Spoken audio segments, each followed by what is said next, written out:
Ukiendelea kutazama hata Luka 23 mstari wa 22, Biblia inasema kwamba akawaambia mara ya tatu, kwa sababu gani?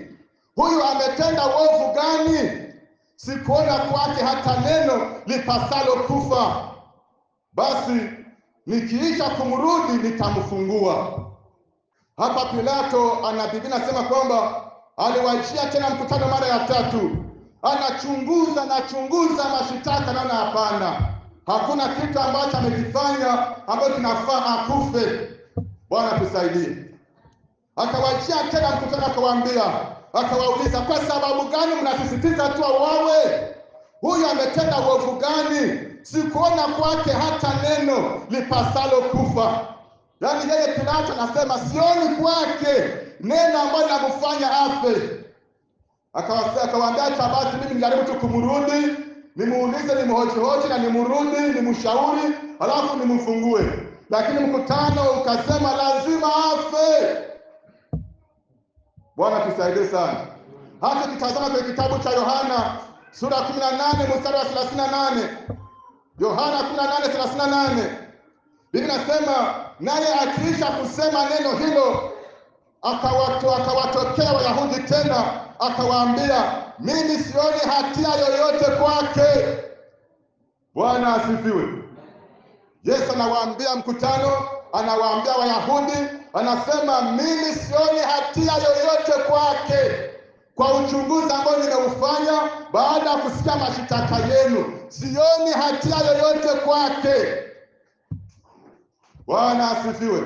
Ndio maana tumesema kwamba Yesu Kristo ndiye alikuwa wa kwanza kuhukumiwa kifo cha msalaba bila kuwa na makosa. Hakimu ametangaza huyu mtu hana makosa. Kama mnaamua kumuua mumuue, lakini hana makosa. Bwana asifiwe. Na tunatambua kwamba wakati wote mwana kondoo wa Pasaka kabla achinjwe, kuna wataalamu ambao walikuwa wanachunguza kwanza kondoo, waone kwamba kondoo anaeneza vigezo, kwamba kondoo hana ulemavu, kwamba kondoo hana hitilafu yoyote. Na ndivyo ilivyotokea kwa Bwana Yesu. Hakimu alimchunguza, akaona hana hitilafu. Bwana asifiwe. Akaona hana hatia. Kwa Yesu alitundikwa baada ya kutangazwa kwamba hana hatia, hana kosa. Ndio tunasema ichapo Yesu hakuwa wa kwanza kutundikwa msalabani, hakuwa wa kwanza kuhukumiwa kifo cha msalaba, lakini yeye ndiye alikuwa wa kwanza kuhukumiwa na hakimu alishatangaza kwamba hana makosa. Hii ndio umaalumu wa kwanza wa kifo chake, specialite ya kwanza ya kifo chake. Bwana asifiwe. Bwana asifiwe sana. Tuna kwamba specialite au umaalumu wa kifo cha Yesu Kristo, kifo cha Yesu Kristo kilipeana uzima, kilipeana uzima. Ndio maana tunaona kwamba Yesu Kristo alipokata roho, makaburi za watakatifu zilifunguka. Makaburi hazikufunguka siku alifufuka, lakini makaburi zilifunguka alipokata roho. Kwa tunaona kwamba kifo chake kilileta uzima, kilitoa uhai, kilitoa uzima. Tunaposoma kwenye kitabu cha Mathayo 27 mstari wa 50 hadi 53. Mathayo 27 50 hadi 53. Neno la Mungu linasema, naye Yesu akiisha kupaza sauti tena kwa nguvu, akatoa roho yake. Na tazama, pazia la hekalu likapasuka vipande viwili toka juu hata chini. Nchi ikatetemeka, miamba ikapasuka, makaburi yakafunuka, ikainuka miili mingi ya watakatifu waliolala. Nao wakiisha kutoka makaburini mwao baada ya kufufuka kwake, wakaingia mji mtakatifu, wakawatokea wengi. Amen. Bwana asifiwe. Tuna kwamba kifo cha Yesu kilitoa uzima, kilitoa uhai. Hata watu watakatifu ambao walikuwa wamekufa, Biblia inasema ikaonekana miili mingi. Hatujui kama walifufuka wote watakatifu. Biblia haisemi waliamuka wote, lakini Biblia inasema ikaonekana, ikainuka miili mingi ya watakatifu. watakatifu waliolala. Na ukisoma Biblia hatuoni mahali walirudi tena makaburini. Bwana asifiwe. Haionekani kwamba walirudi makaburini, lakini inafikiriwa ya kwamba hawa watu ndio walianza kufungua sasa paradiso. Bwana asifiwe.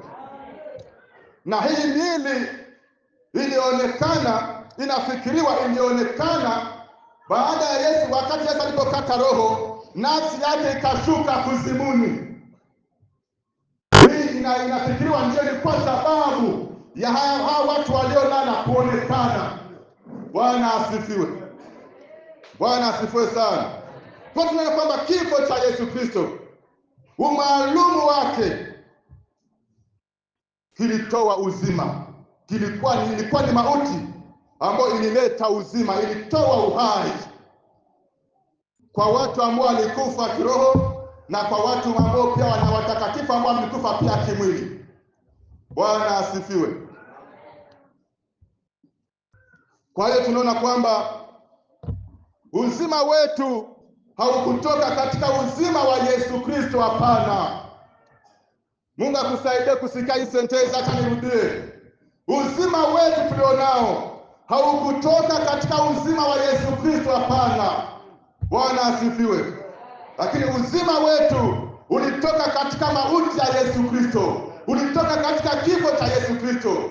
Uzima tulionao haukutoka ndani ya uzima wa Yesu. Hapana, ulitoka ndani ya mauti wa Yesu. Bwana asifiwe. Yesu angekubali kuwa hai, Yesu Kristo angelibaki kuwa hai, sisi nasi tungelibaki mautini. Bwana tusaidie kuelewa. Kama Yesu Kristo angelichagua kubaki hai, Yesu Kristo kama angelichagua kubaki hai, sisi nasi tungelibaki katika mauti. Lakini Yesu Kristo alichagua kifo, alichagua mauti ili tupate uzima katika mauti yake. Bwana asifiwe. Yesu kama angeliamua kuchagua uzima, achague kuishi, sisi tungelibaki kwenye mauti. Lakini alichagua kufa, alichagua mauti ili tupate uzima katika mauti yake. Bwana asifiwe. Umaalumu wa kifo cha Yesu. Mauti ya Yesu Kristo ilikuwa ni mauti ya upatanisho. Mauti ya upatanisho. Tulipatanishwa na Mungu kwa mauti ya Yesu Kristo. Tunaona kwenye kitabu cha Warumi 5:10. Kitabu cha Warumi 5:10. Biblia inasema, kwa maana ikiwa tulipokuwa adui tulipatanishwa na Mungu kwa mauti ya mwana wake, zaidi sana baada ya kupatanishwa tutaokolewa katika uzima wake. Amen. Bwana asifiwe. Paulo analiandikia kanisa la Warumi, anawaambia kwamba ati kwa maana ikiwa tulipokuwa adui,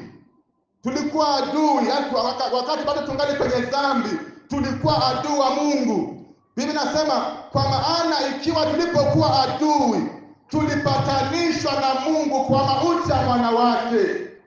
Kwa tunaona kwamba mauti ya Yesu Kristo ilikuwa ni mauti ya upatanisho, tofauti na mauti ya watu wengine. Bwana tusaidie. Mauti ya upatanisho. Maana wakati mwanadamu alipokosea Mungu, alitengwa na Mungu, alitengwa na mbingu. Sasa tunaona mauti ya Yesu Kristo ilitengeneza upatanisho. Ilikuwa ni mauti ya upatanisho kati ya mwanadamu na Mungu. Bwana asifiwe. Hukumu ya mauti ya Yesu Kristo ilifuta adhabu ya mauti yetu na laana.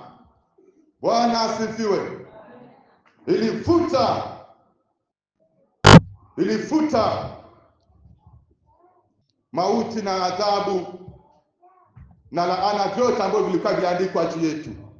Tunasoma kwa kitabu cha Wakolosai 2:14. Wakolosai 2:14. Biblia inasema akiisha kujifuta ile hati iliyoandikwa ya kutushitaki kwa hukumu zake, iliyokuwa na uadui wetu, iliyokuwa na uadui kwetu, akaiondoa isiwepo tena, akaigongomea msalabani. Amen. Kwa tunaona kwamba hukumu ya mauti ya Yesu Kristo ilifuta adhabu ya mauti yetu na laana. Maana kulikuwa adhabu ya mauti juu ya kila mwenye dhambi, lakini mauti ya Yesu Kristo, hukumu ya mauti ya Yesu Kristo ikafuta adhabu ya mauti yetu na laana. Tulizungumza mara nyingi kwa nini Yesu ilimubidi afe msalabani. Yesu kukubali kufa msalabani haikuwa tu kwa ajili ya kuondoa dhambi. Bwana asifiwe. Haikuwa tu kwa ajili ya kuondoa dhambi peke yake, lakini kwa ajili ya kuondoa dhambi na laana. Maana tunakumbuka kwamba kwenye Agano la Kale walikuwepo kondoo ambao walikuwa wanachinjwa kwa ajili ya kuondoa dhambi, lakini wale kondoo hawakuwa wanatundikwa kwenye misalaba. Tunakumbuka hivyo.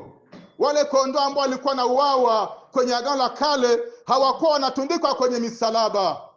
Bwana asifiwe. Walikuwa wanachinjwa lakini hawakuwa wanatundikwa. Lakini Yesu alitundikwa si kwa ajili ya kuondoa dhambi peke yake, lakini pia kwa ajili ya kuondoa na laana. Bwana asifiwe. Ndio maana tunasema kwamba hukumu ya mauti ya Yesu Kristo msalabani ilifuta adhabu ya mauti yetu na laana. Maana pale tumesoma nasema akiisha kujifuta ile hati iliyoandikwa ya kutushitaki kwa hukumu zake. Hati iliyoandikwa, iliandikwa wakati gani? Kilikuwa ni kibarua cha kutushitaki, kibarua ambacho kinaandikwa makosa yetu na hukumu zetu. Kiliandikwa wakati gani? Bwana tusaidie. Kiliandikwa miaka mingi, tokea mwanadamu alipoasi, tokea maasi alipoendelea kuongezeka, kukaandikwa mashitaka. Haikuwa mashitaka tu ambayo iko ya maneno peke yake, yalikuwa ni mashitaka ambayo yameandikwa. Na uelewe kwamba mashitaka ambayo yameandikwa ni tofauti na mashitaka ambayo haijaandikwa. Bwana asifiwe. Mashitaka ambayo yameandikwa ni tofauti na mashitaka ambayo haijaandikwa. Sasa yetu ilikuwa imeandikwa. Bwana tusaidie sana. Sasa Yesu akajifuta. Yesu akafuta. Sasa shetani hakujua faida za mauti ya Yesu Kristo kwa ulimwengu. Bwana asifiwe.